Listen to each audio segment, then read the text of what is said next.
Pak Afghan border کی صورتحال اور کچھ دیگر امور پر بات چیت کرنا۔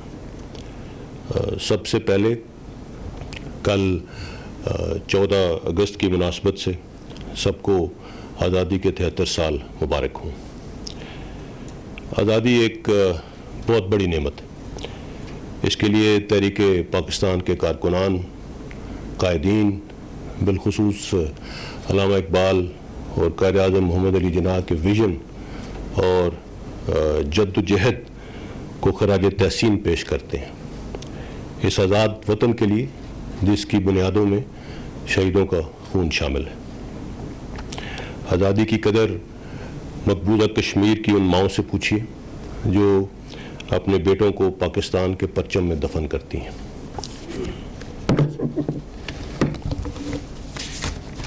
مقبوضہ کشمیر میں انسانی تاریخ کا بدترین محاصرہ 1 سال سے جاری ہے۔ ہندوستان کی ریاستی دہشت گردی کے ذریعے مقبوضہ کشمیر میں کشمیریوں کی نسل کشی اور انسانی حقوق کی بدترین خلاف ورزیاں کی جا رہی ہیں۔ ہندوستان ایک سوچے سمجھے منصوبے کے تحت مقبوضہ کشمیر کی ڈیموگرافی چینج کر کے وہاں بسنے والے مسلمانوں کو بے دخل کرنے کی کوشش کر رہا ہے۔ دنیا کا کوئی ظلم ایسا نہیں ہے جو کشمیریوں پر نہ آزمایا جا رہا ہو۔ خواتین اور بچوں کی حرمت کو پامال کیا جا رہا ہے۔ کاؤنٹر ٹیررزم کے نام پر نوجوانوں کو شہید کر کے گمنام جگہوں پر دفن کیا جا رہا ہے۔ معصوم کشمیریوں پر پیلٹ گنز کا استعمال معمول بن چکا ہے۔ مقبوضہ کشمیر کی مقامی لیڈرشپ 1 سال سے پابند سلاسل ہے، لیکن سلام ہے مقبوضہ کشمیر کے بہادر عوام کو جو جبر و استبداد کے خلاف 73 سال سے آزادی کے لیے مزاحمت کی ایک علامت بنے ہوئے ہیں۔ حکومت پاکستان نے ہر علاقائی اور انٹرنیشنل فورم پر مسئلہ کشمیر کی سنگینی کو اجاگر کیا ہے۔ ظلم کے خلاف اٹھنے والی آوازیں اب تمام دنیا کے ایوانوں میں گونج رہی ہیں۔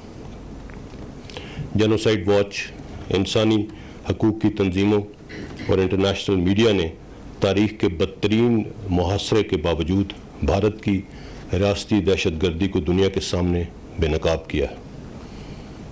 اقوام متحدہ کے سیکریٹری جنرل نے مقبوضہ کشمیر میں انسانی حقوق کی پاسداری پر زور دیا ہے۔ حال ہی میں پاکستان کے دورے پر آئے ہوئے UN جنرل اسمبلی کے صدر کشمیر کے تنازع کے حل کو جنوبی ایشیا کی پائیدار امن کی کلید قرار دیا ہے۔ پچھلے 1 سال کے دوران 3 مرتبہ اقوام متحدہ میں کشمیر کا مسئلہ زیر بحث آنا اس بات کی دلیل ہے کہ کشمیر کا مسئلہ اقوام عالم کی نظر میں تصفیہ طلب ہے۔ بھارتی مقبوضہ کشمیر کے عوام کی جد و جہد آزادی انشاءاللہ کامیاب ہوگی۔ اسی سے منسلک لائن آف کنٹرول پہ جو صورتحال کرونا وبا کے دوران اقوام متحدہ کے سیکریٹری جنرل کی سیز فائر اپیل کے باوجود بھی ہندوستان نے LOC پر اپنی روایتی بزدلانہ کارروائیاں جاری رکھیں اور معصوم شہریوں کو نشانہ بنایا۔ رواں سال اب تک ہندوستان نے 1927 مرتبہ سیز فائر معاہدے کی خلاف ورزی کی ہے اور جان بوجھ کر LOC کے ساتھ آزاد کشمیر کے پرامن شہریوں کو نشانہ بنایا ہے۔ اس ضمن میں 16 معصوم شہری شہید ہو چکے ہیں جبکہ 158 لوگ زخمی ہوئے ہیں۔ شہداء میں 5 بچے اور 7 خواتین اور 4 مرد شامل ہیں جبکہ زخمیوں میں 41 بچے اور 50 خواتین بھی شامل ہیں۔ ان سیز فائر وائلیشن بلا دریغ بھاری ہتھیاروں کا استعمال کیا گیا ہے۔ اس کے ساتھ میں آپ کو یہ بھی بتاتا چلوں کہ ان تمام سیز فائر وائلیشنز کو پاکستان آرمی بہت افیکٹولی رسپونڈ کرتی ہے، لیکن بینگ اے پروفیشنل آرمی ہم لوگ صرف ملٹری ٹارگٹس اور ان پوسٹس کو نشانہ بناتے ہیں جہاں سے سیز فائر وائلیشنز کی جاتی ہیں۔ حال ہی میں 22 جولائی کو انٹرنیشنل میڈیا نے آزاد کشمیر کا دورہ کیا۔ اس وفد کو LOC کی مقامی آبادی تک مکمل رسائی دی گئی اور یہاں انہوں نے ہندوستان کی سیز فائر وائلیشنز کا خود مشاہدہ کیا اور ان سیز فائر وائلیشنز کا نشانہ بننے والے جو عوام ہیں ان کے ساتھ بھی بات چیت کی. لیکن اس کے برعکس مقبوضہ کشمیر کی سائٹ پہ ہندوستان کی طرف سے انٹرنیشنل میڈیا کو یا UN کے مبصر گروپ کو لائن آف کنٹرول کے اوپر جانے کی کوئی آزادی حاصل نہیں ہے.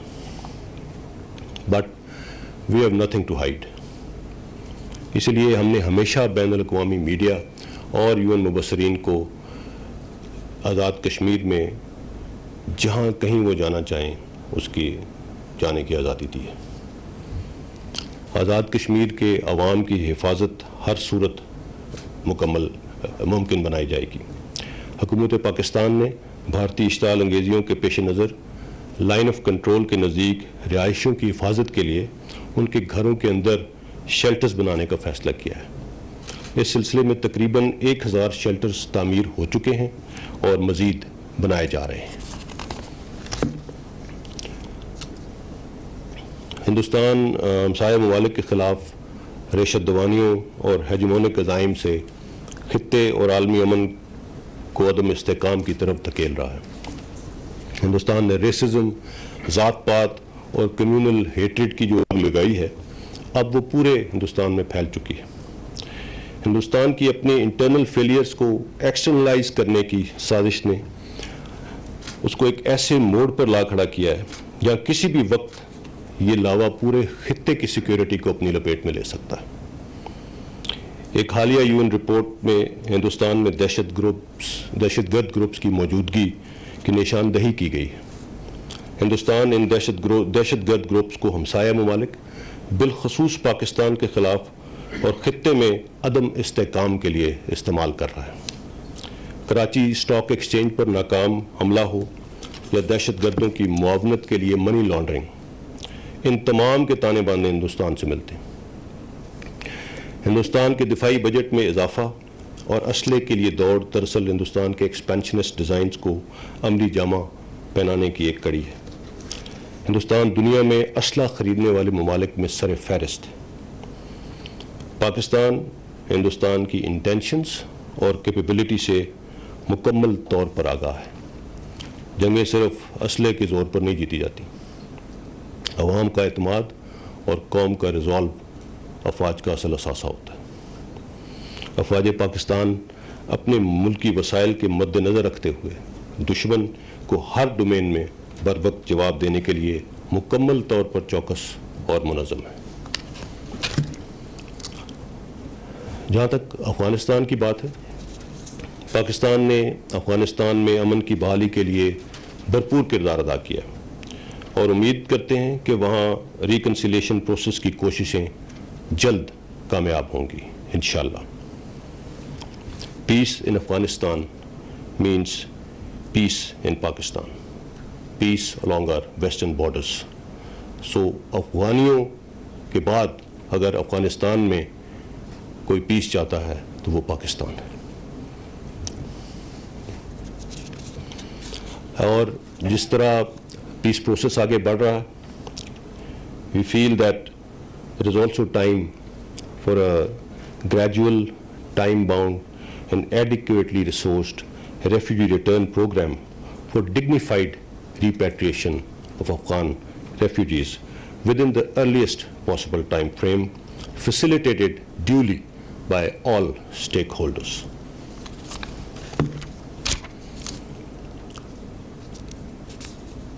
آپریشن رد الفساد کی پروگریس کے اوپر کچھ اسٹیٹسٹکس میں آپ سے شیئر کروں گا. پوری قوم نے سیکورٹی فورسز کے ہمراہ دہشت گردی کے خلاف کامیاب جنگ لڑی. اس کا اعتراف اقوام عالم نے کیا ہے. دہشت گردی کے خلاف جنگ ایک ہارڈ ارنڈ سکسیس ہے. اس میں 46,000 مربع کلومیٹر سے زائد علاقہ دہشت گردوں سے خالی کرایا گیا. اس دوران 18,000 سے زائد دہشت گرد مارے گئے اور 400 ٹن بارودی مواد کو تلف کیا گیا. آپریشن رد الفساد کے تحت 1,94,958 انٹیلیجنس بیسڈ آپریشنز کیے گئے. اس دوران دہشت گردوں نے 70,000 سے زائد اسلحہ اور 5 ملین ایمونیشن جو ان کے زیر استعمال تھا اس کو ریکور کیا گیا.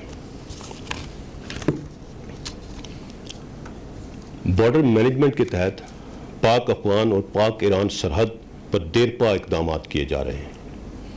اس میں border terminals, scanners, biometric systems, border posts, forts اور فینسنگ شامل ہے. اس سے سرحد کے دونوں اطراف شہریوں کو فائدہ ہوگا اور دہشت گردی اور سمگلنگ کی روک تھام کا کی روک تھام ہو سکے گی. افیکٹو بارڈر مینجمنٹ کے لیے FCKP اور بلوچستان کی کیپیسٹی انہانسمنٹ بھی کی جا رہی ہے. 2611 کلومیٹر طویل پاک افغان سرحد پر 1700 کلومیٹر سے زائد فینسنگ کا کام مکمل کر لیا گیا. خیبر پختونخوا میں تقریباً 730 کلومیٹر اور بلوچستان میں تقریباً 980 کا ایریا اب تک فینس کیا جا چکا ہے.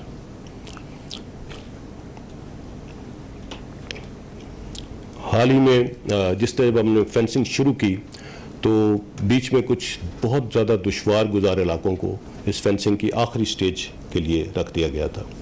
حال ہی میں نارتھ وزیرستان میں ایسے ہی ایک علاقہ ہے جہاں پہ ہائٹس 11,000 فٹ ہیں، اس کی فینسنگ کا کام شروع کیا گیا ہے. اور اس فینسنگ کی مد میں آنے والی دشواریوں سے آپ کو آگاہ کرنے کے لیے یہ بتاتا چلوں کہ اس ایک پروجیکٹ کے لیے، اس ایک آپریشن کے لیے کے دوران 70 IEDs کو ناکارہ بنایا گیا ہے. یہ ہے وہ تھریٹ جس کا ہمیں سامنا ہے کہ الحمدللہ ہم اپنا کام پوری جافشانی کے ساتھ کر رہے ہیں.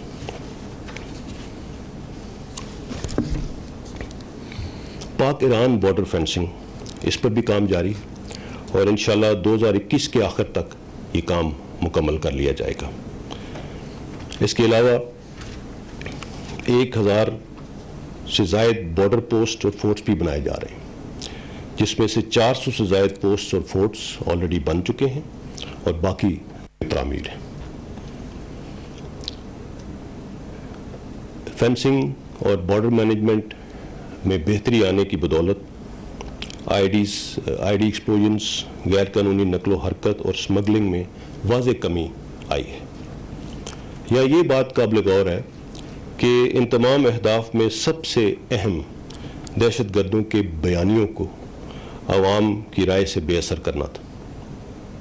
اس کے نتیجے میں دہشت گردی اور انتہا پسندی کے خاتمے کا حصول ممکن ہوا ہے. مختلف آپریشنز اور بارڈر مینجمنٹ کے نتیجے میں قبائلی علاقوں میں امن قائم ہوا ہے. جہاں سول انتظامیہ قبائلی علاقوں کی تعمیر و ترقی کے منصوبوں پر اب بھرپور طریقے سے کام کر رہی ہے. پاکستان فوج بھی ان تمام کاوشوں میں سول انتظامیہ کی بھرپور مدد کر رہی ہے. یہ بے مثال کامیابی میڈیا کی بھرپور سپورٹ کے بغیر ممکن نہیں تھی. پاکستانی میڈیا نے دہشت گردوں کے خلاف جنگ میں شاندار کردار ادا کیا ہے اور ان کے بیانیوں کو ڈیفیٹ کرنے میں ایک اہم کردار ادا کیا. جہاں تک بلوچستان کا تعلق ہے، بلوچستان میں کچھ عرصے سے ملک دشمن قوتیں امن و امان کی صورتحال کو خراب کرنے کے در پہ ہیں. تاہم پاکستان کے سیکیورٹی ادارے ان عزائم کو ناکام بنانے کے لیے دن رات مصروف عمل ہیں. اس سلسلے میں بہت سی اہم پیش رفت ہوئی ہیں جو کہ مناسب وقت پر آپ کے ساتھ شیئر کی جائیں گی. پاکستان کی سول اور ملٹری قیادت بلوچستان کے امن و امان کے ساتھ ساتھ صوبے کی سوشو اکنامک اپ لفٹ کے لیے مصروف عمل ہے. بلوچستان کی ترقی پاکستان کی ترقی اور خوشحال بلوچستان ایک مستحکم پاکستان کی ضمانت ہے. بلوچستان میں حکومت پاکستان کے ویژن بلوچستان 2030 کے تحت کمیونیکیشن انفراسٹرکچر، ڈیمز کی تعمیر، پانی کی قلت کو دور کرنے اور فشریز کے مختلف منصوبوں پر تیزی سے کام جاری ہے. اسی کے ساتھ ساتھ پاکستان آرمی ہیومن سیکیورٹی کو مد نظر رکھتے ہوئے بلوچستان کی تعمیر و ترقی کے لیے حکومت پاکستان اور برادر ملکوں کے تعاون سے صحت، تعلیم اور لوگوں کو روزگار مہیا کرنے کے منصوبوں میں بھرپور معاونت کر رہی ہے۔ اس میں ان منصوبوں میں سے چند جیسے کوئٹہ میں ایک state of the art cardiac centre کا قیام، گوادر ہاسپٹل، اوران، یوب، حزدار اور پنجگور میں صحت عامہ کی سہولیات شامل ہیں۔ اس کے علاوہ 9 کیڈٹ کالجز، نسٹ کیمپس کا قیام اور بالخصوص پنجگور میں ڈیٹس پروسیسنگ پلانٹ بلوچستان کی ترقی کے لیے اہم سنگ میل ثابت ہوں گے۔ بلوچستان سے پاکستان فوج میں 25,000 سے زائد سولجرز اور 1200 سے زائد افسر خدمات سر انجام دے رہے ہیں۔ اس وقت بلوچستان سے 200 کے قریب کیڈٹس پاکستان ملٹری اکیڈمی میں تربیت حاصل کر رہے ہیں۔ اس کے علاوہ ملک بھر کے آرمی پبلک سکولز میں بلوچستان سے تعلق رکھنے والے بچے تعلیم حاصل کر رہے ہیں۔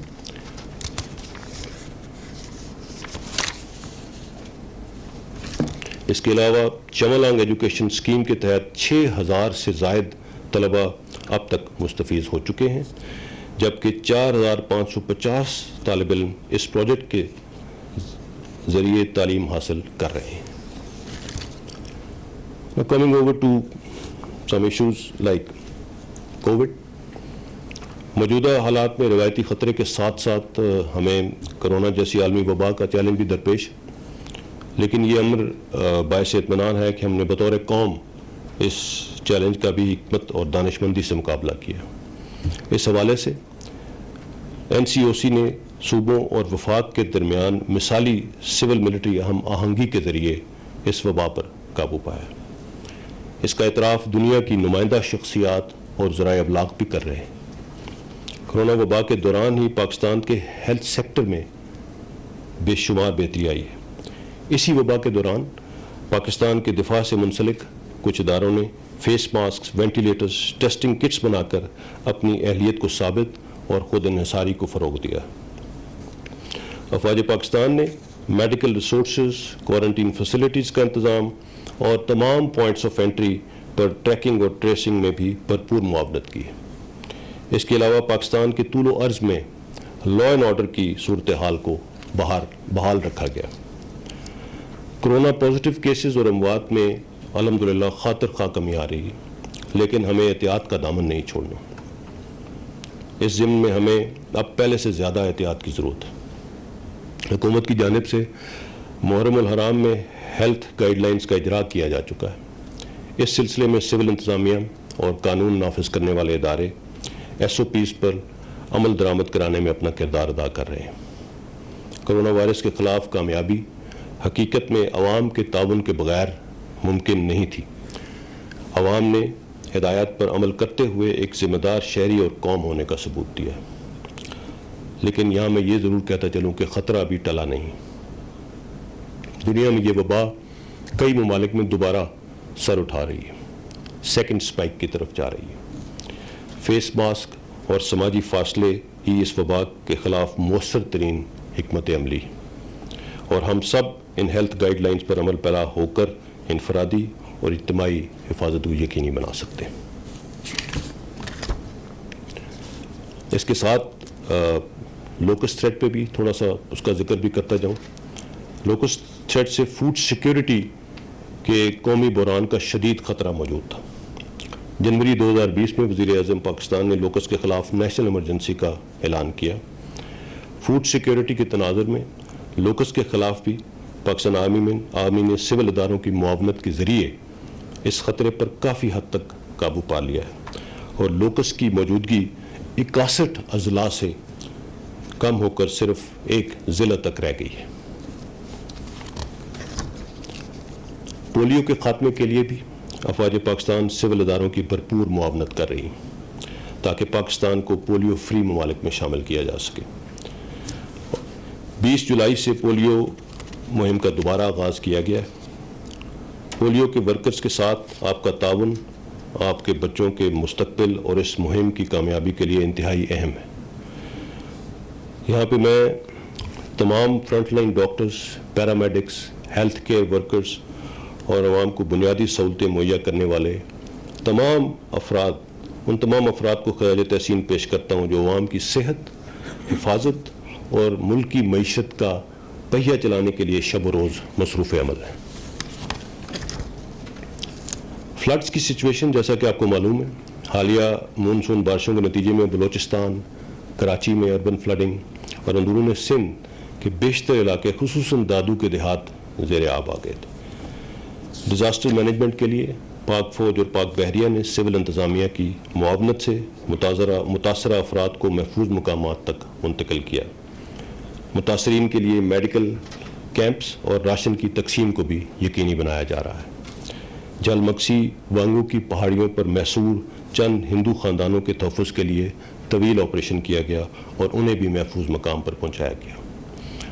اور آنے والے دنوں میں فلڈز کی سچویشن کو مانیٹر کیا جا رہا ہے اور اس کے لیے ہر طرح کی تیاری مکمل ہے.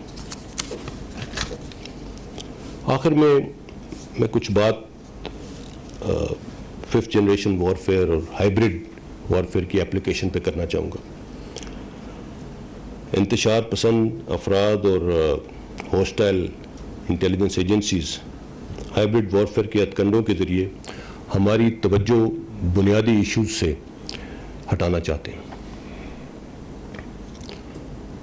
ہم دشمن قوتوں کو افواج پاکستان اور عوام کے درمیان کسی بھی خلیج پیدا کرنے کی کوشش کو کامیاب نہیں ہونا دیں گے.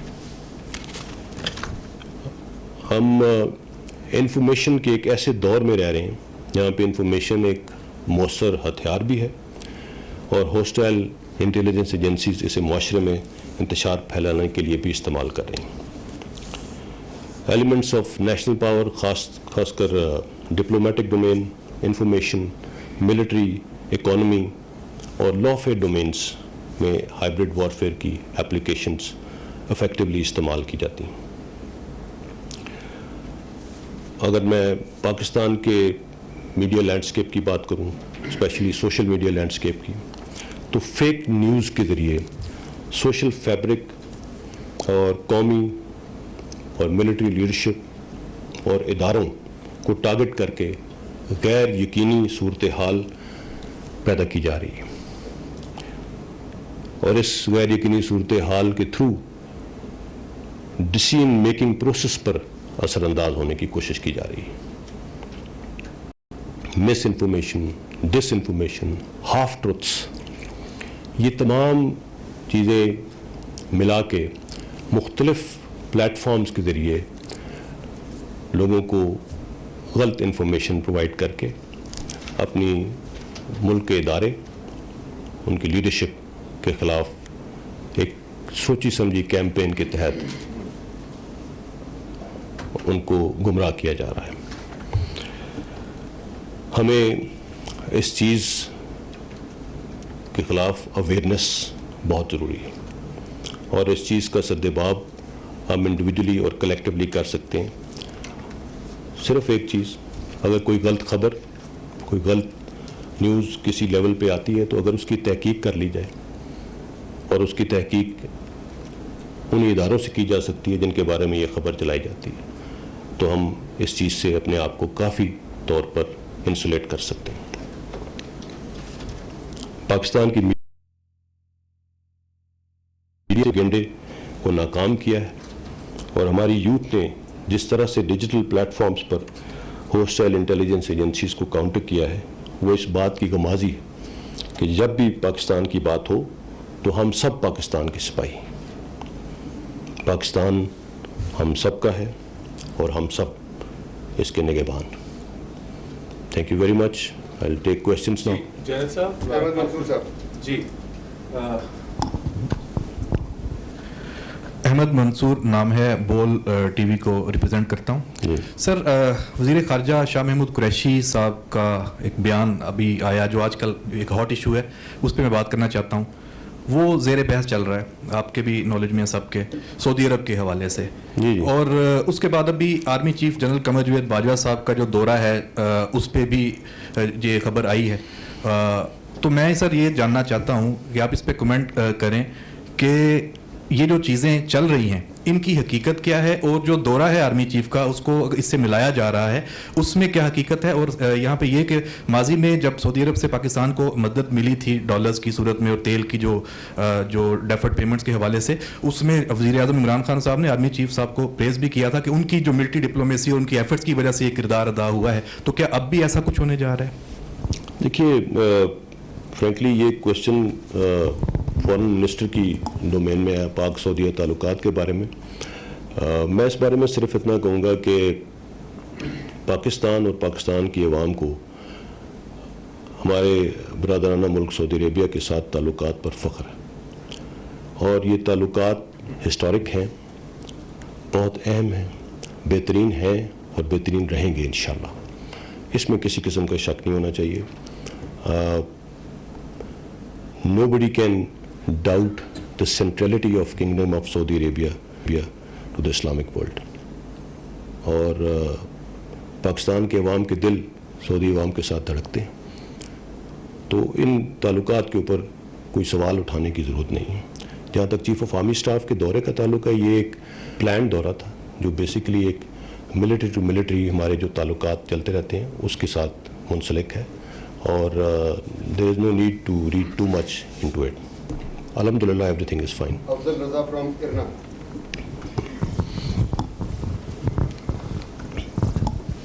السلام علیکم سر, ایرانین نیوز ایجنسی سے ہوں. میرا نام افضل رضا ہے from Iranian state news agency.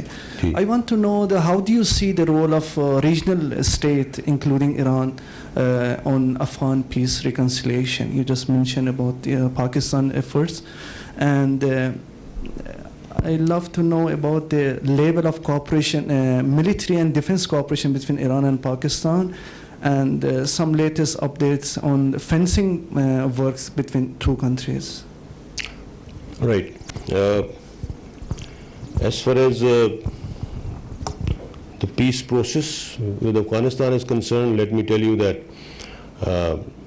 I'd like to start by saying that Afghans are our brothers, and we are absolutely vouching for peace in Afghanistan.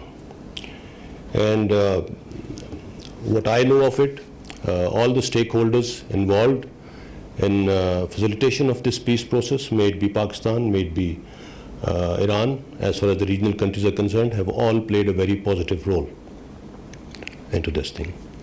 And while this peace process is progressing very positively, there are chances of some vested interests trying to spoil this process. And the international community is well aware of those vested interests and watchful against that, and so are we. So alhamdulillah, it's a very positive development for the region, and I'm sure nobody has any other views about it. Coming over to the fencing of Pakistan-Iran border, well, it's supported by both the governments, and we are doing it to enhance the security arrangements along the borders, and I'm sure it is going to help out in curbing a lot of problems that keep surfacing because of these borders being porous. So once again, we are doing it for the good of both the countries, and it's duly acknowledged at the government level.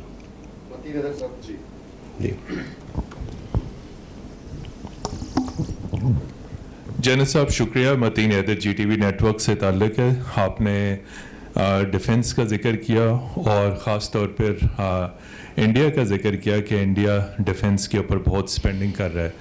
اسی حوالے سے ابھی recently India نے Rafale fighter jets لیے ہیں اور دلی سے publicly آوازیں اٹھ رہی ہیں کہ یہ رافیل پاکستان کے خلاف استعمال کیے جائیں گے. سوال آپ سے یہ ہے کہ رافیل سے ہماری سیکیورٹی کو کتنے چیلنجز لاحق ہیں اور ہم ان کا کیسے مؤثر جواب دے سکتے ہیں. دوسرا, آپ نے کہا کہ غلط نیوز آتی ہے تو اس کی تحقیق کر لی جائے. بڑا اچھا پالیسی اسٹیٹمنٹ ہے. گزشتہ 24 گھنٹوں سے ایک خبر گردش میں ہے, احسان اللہ احسان کا اسٹیٹمنٹ, اور وہ ویو دیوا پہ بھی چلا, اس پہ ابھی تک کنفیوژن ہے. احسان اللہ احسان کے دعوے کو آپ کیسے دیکھتے ہیں اور اس کو آپ کیسے کلیئر کرتے ہیں؟ بہت شکریہ. Thank you. سب سے پہلے آپ نے انڈیا کی ڈیفنس پریپیئرڈنس کے بارے میں بات کی. میں اسی چیز کو سامنے رکھتے ہوئے یہ بات بھی کروں گا کہ جیسے میں نے کہا کہ انڈین ڈیفنس اسپینڈنگ اس وقت دنیا میں سب سے زیادہ ہے جو وہ ہتھیاروں اسلحے کی دوڑ میں جو شامل ہے. 5 رافیل کا سفر جیسے فرانس سے ہندوستان تک کور کیا گیا وہ دکھاتا ہے کہ ان کی انسیکیورٹیز کا لیول کیا ہے. بٹ بہرحال 5 آ جائیں 500 آ جائیں we are fine, we are absolutely ready, اور الحمدللہ ہمیں اپنی استطاعت پہ کسی قسم کا شک نہیں ہے اور ہم نے اس کو پروو بھی کیا ہے. So it's not going to make much of a difference. But yes جس طرح سے ڈیفنس اسپینڈنگ انڈیا کر رہا ہے, جو ڈفرینس ہمارے ڈیفنس بجٹ اور انڈیا کے ڈیفنس بجٹ میں ہے, یہ اس علاقے کے اندر کنونشنل بیلنس کو افیکٹ کر رہا ہے. اور جب کنونشنل بیلنس افیکٹ ہوتا ہے تو چیزیں کسی اور ڈومین میں چلی جاتی ہیں. سو انٹرنیشنل کمیونٹی کو بھی اس چیز کو دیکھنا چاہیے. پاکستان کے اندر اکثر یہ آوازیں اٹھتی ہیں کہ پاکستان فوج کا بجٹ بہت زیادہ ہے. حال ہی میں ایک سٹیٹمنٹ دی گئی کہ 84% بجٹ تو فوج کھا جاتی ہے. میں آئی ایم شیور آپ لوگ سب انفارمڈ آڈینس ہیں, آپ کو بہتر معلوم ہے کہ پاکستان کا ڈیفنس بجٹ کیا ہے. اس وقت ہم 17% پہ ہیں, وہ بھی نیوی, ایئر فورس اور آرمی کے اندر ایکولی اپنے سوات کے مطابق ڈسٹریبیوٹ ہوتا ہے. اور پچھلے 10 سالوں سے پاکستان کی ڈیفنس اسپینڈنگ لگاتار نیچے جا رہی ہے, اوپر نہیں جا رہی. اور پچھلے 2 سالوں میں تو جو ڈیفنس بجٹ ہے اس نے جو ہم ایک انفلیشن کا ایک کوشن رکھتے تھے وہ بھی نہیں لیا. لیکن اس کا مطلب یہ ہرگز نہیں کہ ہماری دفاعی تیاریوں میں کوئی کمی آ گئی ہے. الحمدللہ even with these resources we are absolutely ready to take on our enemies. الحمدللہ ہماری تیاری میں کوئی کمی نہیں آئی ہے, ہم بھرپور طریقے سے تیار ہیں. سو رافیل لے آئیں, S-400 لے آئیں, لے آئیں. We have our own preparedness and we have our own answers to everything. جی احسان اللہ احسان, سوری, احسان اللہ احسان کے بارے میں جو یہ کامنٹ آیا, جو بھی الیجڈ آڈیو ٹیپ جو احسان اللہ احسان کی ہے اور اس کے جو کلیمز اور ایلیگیشن ہیں, they are absolutely baseless, absolutely baseless. یہ ایک ایسے شخص کے کلیمز ہیں جو جیسے کہ انٹیریئر منسٹر صاحب نے بھی ایک ٹائم پہ اس کو کلیریفائی کیا تھا کہ یس اس نے ایک آپریشن کے دوران ہم اس کو استعمال کر رہے تھے اور اس دوران یہ اسکیپڈ, اینڈ ہم نے جو اتنا عرصہ اس کو یہاں رکھا, اس نے جو انفارمیشن دی اس سے ہمیں بہت فائدہ ہوا.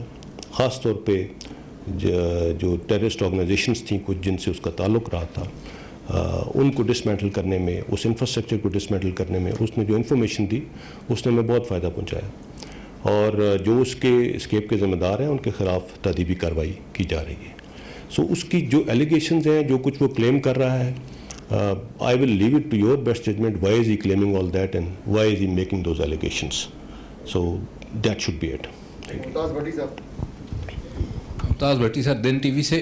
جنرل صاحب, انڈیا جو ہے LOC اور LAC 2 فرنٹ کے اوپر وار کی بات ان کے میڈیا پہ بھی اور ڈیفنس حکام بھی جو ہے وہ کرتے ہیں, جبکہ پاکستان کے حوالے سے ان کا کلیم یہ ہے کہ ٹرپل اسٹریچ جو ہے پاکستان کو دیں گے, ویسٹرن بارڈر کے اوپر اور ایسٹ کے اوپر, اور انٹرنل جس طرح کی کارروائیاں کراچی کے اندر اور بلوچستان کے اندر ہو رہی ہیں. تو اس کے حوالے سے ہماری جو ڈیفنس اسٹریٹجی ہے اور ڈپلومیٹک جو اسٹریٹجی ہے اس کو ہائی لائٹ کرنے کے حوالے سے دونوں کے اوپر ذرا آپ اپنے کمنٹس دے دیجیے گا کہ اس کے حوالے سے ہمارا ڈیفنس پوائنٹ آف ویو کیا ہے. دیکھیے, ایز فار ایز انڈیا کی انگیجمنٹ LAC پہ ہمارا اس کے ساتھ کوئی تعلق نہیں ہے, نہ ہی ہماری اس میں کوئی مداخلت ہے. وہ ایک سیپریٹ فرنٹ ہے جہاں پہ وہ ان کی اپنی لڑائی لڑ رہے ہیں. جہاں تک پاکستان کو ٹرپل اسٹریچ میں ڈالنے کا تعلق تھا, تو پچھلے 20 سال میں جو ہم نے جنگ لڑی ہے, الحمدللہ ہم نے ان کے ان تمام عزائم کو ناکام بنا دیا ہے. اینڈ جو ڈائریکشن اس وقت ہماری ہے, جس سمت میں ہم چل رہے ہیں, اور جس طرح سے ہم نے اس چیلنج کا مقابلہ کیا ہے, اور جس طرح سے اس چیلنج کو ہم نے ختم کیا ہے, اب وہ ٹرپل اسٹریچ والی بات ان کا ایک خواب ہے. انہوں نے کوشش بالکل کی, آج بھی کر رہے ہیں, جیسے میں نے کہا کہ اب ڈفرینٹ طریقے سے کر رہے ہیں, ایک ہائبرڈ ایپلیکیشن کے ذریعے کرنے کی کوشش کر رہے ہیں. کوشش ان کی جاری ہے, لیکن we are absolutely aware of what the threat is and how to tackle it.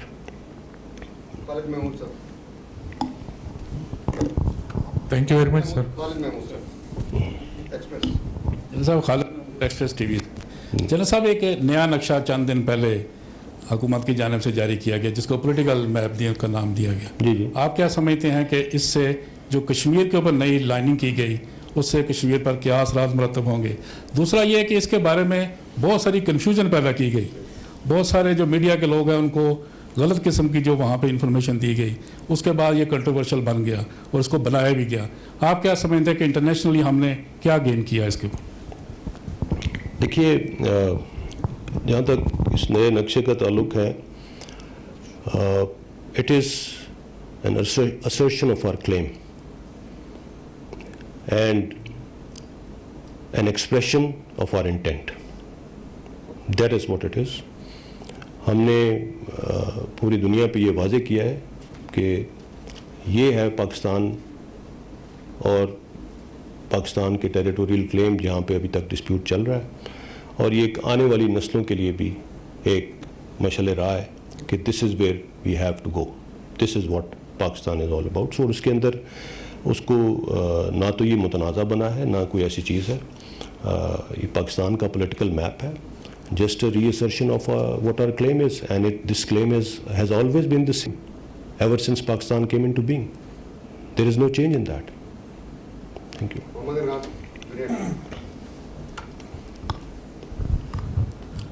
سر گاہے بگاہے ڈیورنٹ لائن کے ایشوز جو ہیں وہ پھر سامنے آتے رہتے ہیں. آج بھی ایک اسٹیٹمنٹ آئی فینسنگ کے حوالے سے, افغانستان کے مائک تھوڑا قریب, فینسنگ کے حوالے سے آج بھی ڈیورنٹ لائن کا ایشو پھر ایک دفعہ کے افغانستان سے ڈیورنٹ لائن مت کہیے, پاک افغان بارڈر کے اوپر حوالے سے, مطلب افغانستان کا تو موقف اس حوالے سے جو ہے وہ سامنے آتا رہا. سر ایک تو اس کے اوپر تھوڑی سی آپ کلیئرٹی دے دیں کہ پاکستان کا اس وقت اس کے حوالے سے جو ہے صورتحال کیا ہے, کیا سٹینس ہے, اس کے اوپر دے دیں. تو دوسرا سر یہ آپ سمجھتے ہیں کہ اوور آل اس وقت لوکسٹ اور پھر اس کے بعد کرونا اور پھر اس کے بعد اس وقت جو ریجنل صورتحال ڈیولپ ہو رہی ہے اس میں انٹرنل سیکیورٹی کے حوالے سے آپ لوگ مطمئن ہیں کہ پاکستان کی اس وقت جو انٹرنل سیکیورٹی کی صورتحال ہے یہ بہترین سچویشن میں ہے؟ As far as Pak Afghan border is concerned, آپ نے فینسنگ جیسے میں سمجھوں آپ کا خیال ہے کہ اس میں کچھ پرابلمز آتی ہیں.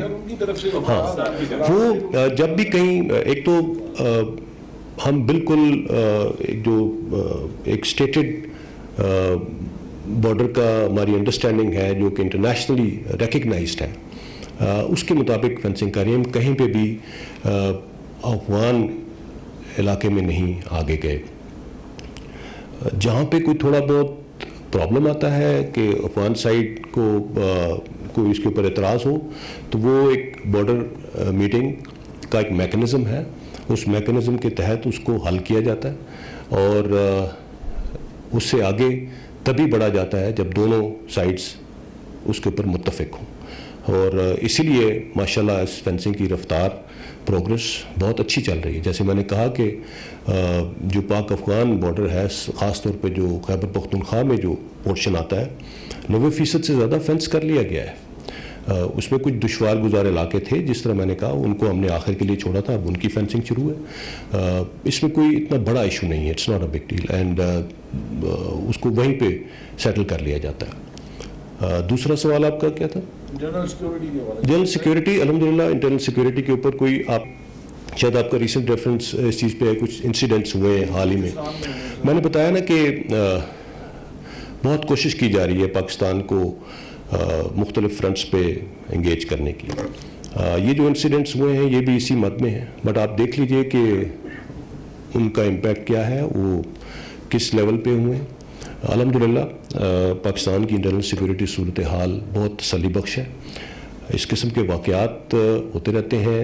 اب کوئی پاکستان میں کوئی آرگنائزڈ انفراسٹرکچر اس طرح کی قوتوں کا الحمدللہ باقی نہیں رہ گیا, اور جو باقی ریمننٹس ہیں ان کو بھی جیسے میں نے کہا کہ ہم نے بے تحاشا انٹیلیجنس بیسڈ آپریشنز کیے ہیں, اور وہ اسی مد میں کیے جا رہے ہیں جہاں پہ جیسے انفارمیشن ملتی ہے اس تھریٹ کو ٹیکل کیا جاتا ہے. So there is nothing to worry about. الحمدللہ پاکستان کے انٹرنل سیکورٹی حالات بہت بہتر ہیں, اور اسی دوران ہم نے کورونا کا بھی مقابلہ کیا ہے, ہم نے لوکس کا بھی مقابلہ کیا ہے, اور as I said we are going in the right direction الحمدللہ. Thank you. Sir Faisal Raza Khan, senior correspondent 92 news سے. سر یہ فرمائیے گا کہ نقشے کے حوالے سے خاص طور پہ جوناگڑھ اور منوادر کا جو کلیم ہے پاکستان کا, اس کو ہم نے ری اسرٹ کیا ہے نئے نقشے میں جو پولیٹیکل میپ ہے. اس حوالے سے جو پاکستان کی ملٹری اور پولیٹیکل لیڈرشپ ہے وہ فردر اس کو پرسو کرنے کے لیے اس میں اقوام متحدہ اور باقی جگہوں پہ کیا اقدامات ہم کر رہے ہیں اس سیاسی میپ کے بعد؟ نمبر 1. نمبر 2 سر, ترکی کے ساتھ پاکستان آرمی کے لیے 30 T-129 ہیلی کاپٹرز کی خریداری کے حوالے سے ایک معاہدہ ہوا تھا, جس کے بعد امریکہ کی جانب سے تھرڈ پارٹی کے حوالے سے جو ہے کچھ تحفظات سامنے آئے. اب سننے میں آ رہا ہے کہ امریکہ کے ساتھ یہ ایشو جو ہے پاکستان اور ترکی دونوں ریزالو کرنے کے قریب ہیں, تو اس پہ جو ہے وہ کیا پیش رفت ہے, اگر اس حوالے سے بھی آگاہ کیجیے گا. اس میں پیش رفت جو ہے وہ آپ نے خود ہی اپنے سوال میں بتا دی, پازیٹیو پیش رفت ہے, کوئی ایسا اس میں مسئلہ نہیں ہے. اور نقشہ جہاں تک میں نے بتایا کہ ابھی ہم نے اپنے کلیم کو ری اسرٹ کیا ہے, اپنی انٹینشن کو ظاہر کیا ہے, اور اب اس کے اوپر انشاءاللہ آگے جیسے کہا گیا کہ اس کو اقوام متحدہ میں بھی دیا جائے گا, اور accordingly step by step phase by phase آگے موو کریں گے. There is no problem with that. Sameera Khan from Indus news. Sir, my question would be regarding that everything is like being talked about Kulbhushan Jadhav. I just want a brief comment on that what's the clear-cut situation right now, as the talk of the town is that Pakistan is time and again giving India an opportunity to give their person, to give their agent who is covertly working in Pakistan against Pakistan's interest, and Pakistan is basically trying to provide them an opportunity to get them released. This is the talk of the town and rumors. What's Pakistan's stance on it? He is in the custody of our security agencies right now. If India does not proceed towards his release or anything else like consular access or any procedure, what's Kulbhushan Jadhav's fate? What is written on the wall regarding him? And secondly, our inclination towards, once again, it's the talk of the town. This is being said that Pakistan is again in the procedures of global realignments and its blocks regarding that probably Pakistan is moving towards Russia's bloc, leaving the US friendly ties, and because of the pressures of India. So it is exactly the case Pakistan is once again realigning its blocks internationally, or no, there is no such things on the card? As far as Kulbhushan Jadhav is concerned, let me assure you we are only abiding by the international rules and regulations on the subject. There is no doubt that Kulbhushan Jadhav is a terrorist who has shed blood, Pakistani blood of innocent lives. He's a specific case. After Second World War, for the first time, a serving officer of any country has been found involved in another country in terrorist activities. So it's as simple as that. As far as giving him consular access is concerned, that's a requirement of the international law, International Court of Justice. We are just abiding by that. Whatever the talk of the town, as if we are trying to, go into some deal on that, absolutely not. Absolutely not. There should be no doubt about it. We are just fulfilling international obligations. That's it. Period. And his fate, if he does not come up with a procedure, what's his fate? I can't crystal ball gaze into his fate, but he has been awarded a punishment. He has been, I mean, that's a decision that has already been taken. So as we proceed, I think everybody will know what the fate is. As far as realignments and blocks are concerned, well, I think we are, I would not like to delve into this grand strategic domain, but let me assure you that we are absolutely fine with all our neighbors in the region, and our relationship with all the countries that we've always been talking about, that we've always been engaged with, it's absolutely fine. I mean, there is no specific realignment as such, but yes, the world has come much more interconnected, much more interdependent, and much more diverse. And that's what this is all about. So there are no realignments or blocks being joined or anything. No such thing. Rest assured. Mr. Naveed Akbar, this is the last question. We'll have the